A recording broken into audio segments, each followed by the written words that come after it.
Meeting of the Veteran Service Committee will now come to order. 1 second, he's bringing it on TV. Oh, Well, now that you rehearse your line. he's usually always quicker than I am. Meeting of the Veteran Service Committee will now come to order on Monday, May 12th at 9:20. Roll call. Everybody here, Tara, except for Kim. Motion to accept the agenda. Motion by Jenny, seconded by Jeff. Approval of the March minutes. Also move. Okay, moved by Milt, seconded by Jenny. All those in favor? Aye. Minutes are approved as printed.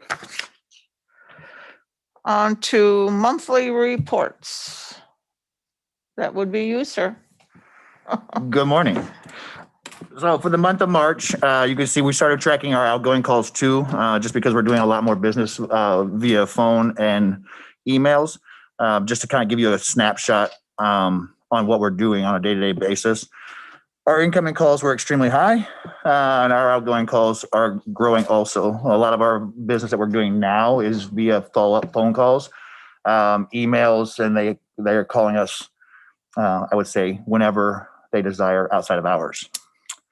Our scheduled appointments are increasing. We're getting a lot of the pensions are coming in to do their annual report, or their annual notifications for their expenses. So we're training very well. I have started going out and doing stuff locally in the community, having meetings with businesses to try to start raising donations again this year to facilitate our veterans' needs. Moving on to our awards received. So VA did a major overhaul of the pension. They started putting more focus on the pension program, which we're seeing our turnaround right now for our expenses coming back within 30 to 60 days, which is amazing. Some of the decisions are going very faster than they should, just because they're not getting adjudicated correctly. So we're still arguing some of those, and we're ironing out those bugs. But we're definitely seeing a better turnaround this year than we have in the last 2 years. Normally, it took 6 to 8 months for our adjustments to come back, and now we're seeing, like I said, 30 to 60 days, which is wonderful. We'll go into the projected numbers.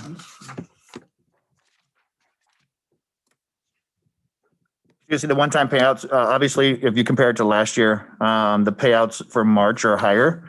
The increase in benefits is what I like to look at, just because that's money that's going to be steadily coming into the county based on pensions and survivors' pensions and compensations.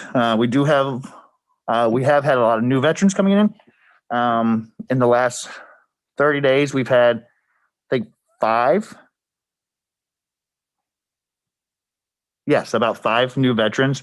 What's their age, roughly average ages of them? I mean, are they like newly discharged guys, or just seniors that are moving into the area? Or? So currently we have, I've had a meeting with 2 of them that are previously awardees.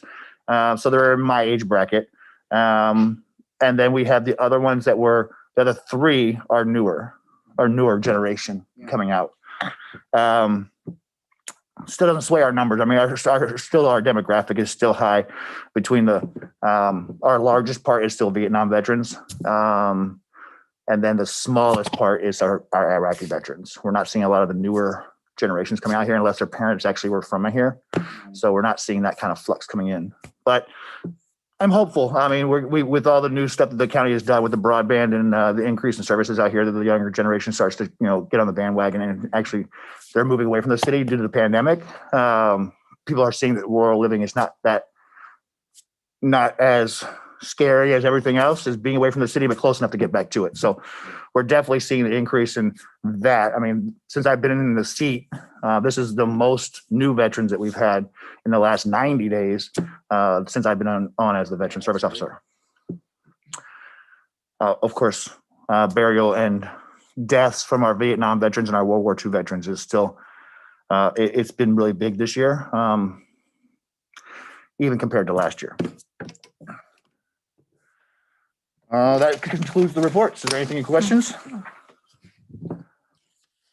Okay, on to changes to the VA programs. Yeah, so I was really excited. We had a very long meeting with Gallagher's office with Carrie and Dave. Dr. Zomchek came on with his team.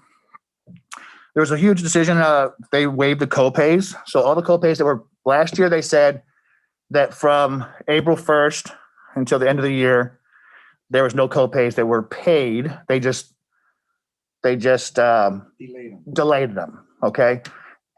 This time, the order came down that not only are they delaying them, but they actually waived them. So all those letters we got in January and the veterans that were calling saying, hey, I got $600 to pay, what am I supposed to do? Now that's going away. So if anybody paid them, they were being reimbursed by VA. And then those bills are now being wiped off by the VA. So VA is taking care of all the copays, which is wonderful for our veterans because some of those bills were very extraordinary. And they have started seeing the trickling of the money coming into the accounts. So it's just great for our veterans. Especially, it helps them with their budgeting. So that's huge for us. That was the copay part. I did get back to you all. You would ask a question about the vaccines. I talked to the person that was in charge of the vaccines down in Milwaukee for our area. And she said that they were reported directly to the CDC, that we do not report them to state currently. So our veteran population right now, they are actually open to all veterans, and they're actually starting to consider doing caregivers for our elderly to get vaccinated also. But none of those numbers for our veterans is reported anywhere in the state. It's only reported federally. So they don't have a plan. And I asked that, I said, well, in our county, we were trying to track and keep, that up to date, especially for health services. And they said they don't have a plan on doing that yet. So Cindy, then she said she does have the numbers of the people that were getting vaccinated in Green Bay, but that would be with the exception of the veterans. Correct. Okay. Yeah. Currently, the Milwaukee office does not report to state and Madison. They only report it to the CDC directly. Dr. Zomchek, they said that VA is working on that to try to narrow that bracket down. But right now their focus is trying to get as many vaccines out. So the staffing portion of that is being moved towards over there. And it'll continue that through May, depending on how many vaccines we get out.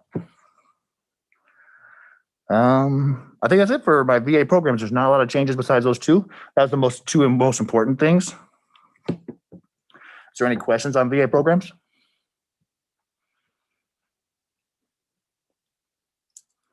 Any other questions for Rob? Any travel requests? No travel. Any overtime? Absolutely not. Anything else anybody would like to bring up? Okay, our next date has been set. Hopefully it'll be okay with you. Will be May 10th at 8:30. 1 second.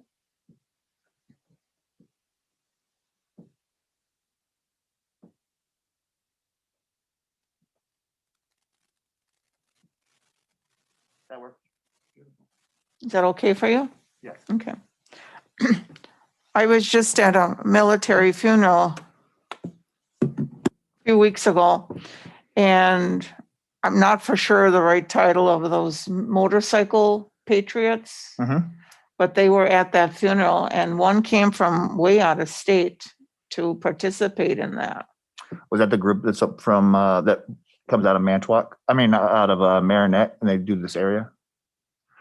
So there's actually my next door neighbor, him and his wife, both are veterans, and they do a lot of the biking for heroes, which is awesome. I mean, their program is wonderful because they want to make sure that no veteran is not given their honors. They make sure that they have an attendance to the veterans' funerals, all of them. So that's a wonderful thing. It was very impressive. If there's no other matters to come before the committee, the meeting is adjourned.